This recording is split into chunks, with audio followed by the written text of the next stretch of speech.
ஆத்ம நமஸ்தே to all. இந்த tarot ரீடிங்கில் நம்ம பார்க்க போகிறது, உங்கள் மனசில் வந்து ஒரு கேள்வி இருக்குது. அந்த கேள்விக்கான பதில் வந்து இன்னும் உங்களுக்கு கிடைக்க மாட்டேங்குது. குழப்பமான சுச்சுவேஷனில் இருக்கீங்க. உங்கள் பர்சனை நினைக்கிறப்ப வந்து இன்னும் குழம்பிக்கிட்டே தான் இருக்கீங்க. இப்போ நீங்கள் நோ கான்டாக்டில் இருக்கீங்க. அந்த நபர் உங்கள் லைஃப்பில் திருப்பி வருவாங்களா மாட்டாங்களா அப்படின்னு ரொம்ப கன்ஃபியூஷனாக உங்களுக்கு இருக்குது. சில நேரம் வருவாங்கன்னு தோணுது, சில நேரம் வரமாட்டாங்கன்னு தோணுது, இல்லை எப்போ வருவாங்க, இந்த மாதிரி கன்ஃபியூஷனாக ரொம்ப இருக்குது. அப்படின்னா இந்த டேரோ ரீடிங் வழி நீங்கள் இதுக்கான பதிலை வந்து தெரிஞ்சுக்கொள்ள முடியும். அந்த நபர் உங்கள் லைஃப்பில் வரமாட்டாங்களா இல்லையா? எஸ் ஆர் நோ ரீடிங் இது ஒரு டைம்லெஸ் ரீடிங் தான். எப்போ இந்த வீடியோ உங்கள் கண்ணில் படுதோ இந்த பிரபஞ்சம் உங்களுக்கான மெசேஜை வந்து உங்களுக்கு கொடுக்கும். இதில் 2 பைல் இருக்குது. ஃபஸ்ட் பைல் நம்பர் வந்து 1 2 3, செகண்ட் பைல் நம்பர் 7 8 9. உங்கள் பர்சனை வந்து நினச்சிக்கோங்க. நினச்சிட்டு உங்கள் மனசு எந்த நம்பரை சூஸ் பண்ண சொல்லுதோ அந்த நம்பரை நீங்கள் சூஸ் பண்ணுங்கள்.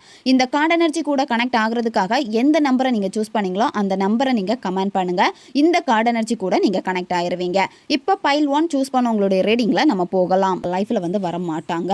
ஏன்னா இங்கே வந்து ஸ்ட்ராங்காக வந்து வேற ஒரு எனர்ஜி வந்து காட்டுது. உங்கள் பர்சனுடைய லைஃப்பில் வந்து இப்போ வேற ஒரு பர்சன் இருக்காங்க. அதனால் நீங்கள் எடுக்கக்கூடிய முயற்சிகள் வந்து உங்களுக்கு தோல்வியில் தான் முடியும். அப்படின்னா இந்த நபருடைய சிச்சுவேஷன் வந்து பார்த்தீங்கன்னா உங்களுக்கு சாதகமாக எதுவுமே இங்கே கிடையாது. சரியா? நீங்கள் சொல்கிறத வந்து கேட்க மாட்டாங்க.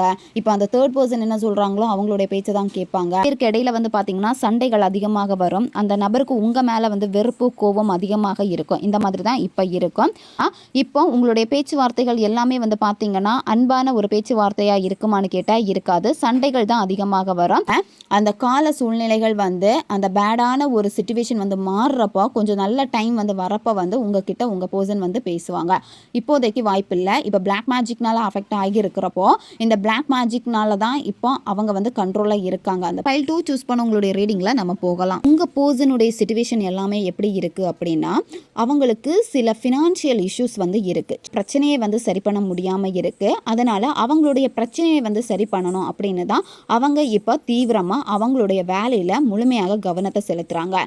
டெய்லியும் வந்து டென்ஷன், தூக்கம் இல்லாமல் இருக்கிறது, வேலையை நினச்சி கவலை, வேலையில் வந்து பார்த்திங்கன்னா முழுமையாமல் நிற்க முடியாமல் இருக்குது. அதை லைஃப்பில் வந்து இருக்கக்கூடிய பிரச்சனைகளை சரி பண்ணணும் அப்படின்னு புதுசாக இப்போ தான் வந்து ஜாபுக்கு வந்து ஜாயின் பண்ணியிருப்பாங்க. அல்லது சில நபர்கள் வந்து எப்படின்னா இப்போ தான் பிஸ்னஸ் வந்து ஸ்டார்ட் பண்ணியிருப்பாங்க. இவங்க மட்டும்தான் அப்படின்னா மொத்த குடும்ப பொறுப்பையும் வந்து பார்த்தீங்கன்னா இவங்க தான் வந்து ஏற்றுக்கிற மாதிரி இருக்கும். சரியா? அப்படி நீங்கள் தொல்லை கொடுத்தீங்க அப்படின்னா உங்களை டோட்டலாக வந்து பிளாக் பண்ணி வைப்பாங்க, பேச மாட்டாங்க.